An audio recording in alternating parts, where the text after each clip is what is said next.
नमस्कार, स्वागत आहे तुमचं माझ्या YouTube चॅनल मध्ये। आज मी तुम्हाला सांगणार आहे भाजणीच्या थालीपीठाची रेसिपी। त्यासाठी आपण साहित्य बघूया। लसूण, मिरची, मीठ, ओवा, जिरं, तीळ, कांदा, कोथिंबीर, हळद, हिंग, तूप आणि भाजणी। आता आपण या भाजणीच्या पिठात कांदा मिक्स करणार आहे, कोथिंबीर, आणि आता आपण हे जिरं, ओवा, लसूण, मिरचीचं वाटण करून घेतले ते, आणि चमचाभर तीळ, आणि चवीनुसार मीठ, आणि थोडीशी हळद, थोडा हिंग। हे सगळं आपण मिक्स करून घेणार आहे।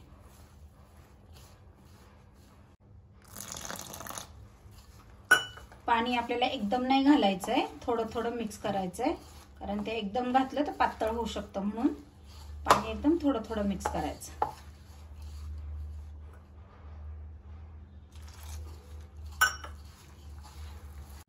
हे बघा, आपलं आता पीठ तयार आहे। मी छान पीठ मळून घेतलंय। तय जरासं जास्त पातळ नाही बनवायचं पीठ, असं छान मळून घेतलंय। आता एक रुमाल घेतलाय मी, तो ओला करून घेतलाय स्वच्छ पाण्याने असा धुवून, आणि खाली पोळीपाट घेतलाय। पोळीपाटावर रुमाल अंथरायचा, रुमालावर पाणी शिंपडायचं, आणि पिठाचा एक गोळा घ्यायचा,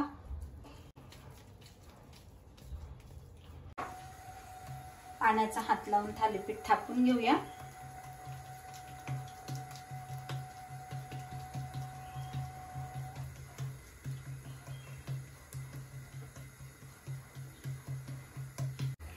पहा, आपलं थालीपीठ थापून झालंय। आता त्याला मध्ये होल करायचे असे छान, आणि मग तवा आपला तापलेला आहे, त्याच्यावर थोडं तूप सोडायचं, आणि असं थालीपीठ टाकायचं,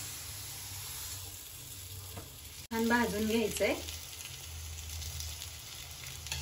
थोडं थोडं ह्या तूप सोडायचंय,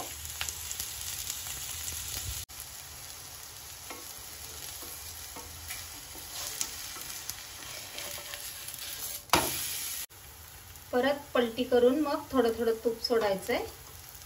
तुम्ही तेल पण वापरू शकता। प्रेस करून छान खरपूस भाजून घ्यायचंय, असं प्रेस करायचंय, म्हणजे ते छान भाजलं जातं, कच्चं राहत नाही। हे बघा, आता किती छान आपलं खरपूस थालीपीठ भाजलं गेलंय। आता आपण हे दोन्ही बाजूने बघताय तुम्ही, मस्त भाजलंय। आता आपण काढून घेऊया। परत दुसरंही करताना आपल्याला तसंच करायचंय। हाताला पाणी लावून असं थापून घ्यायचं थालीपीठ, आणि त्याला मध्ये होल करायचे,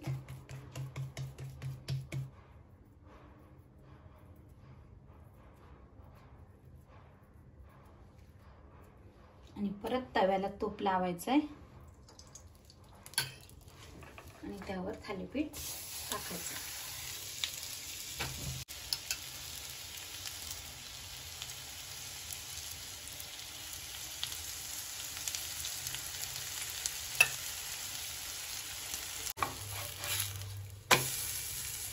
परत आपलं त्याच्यावर तूप सोडायचंय।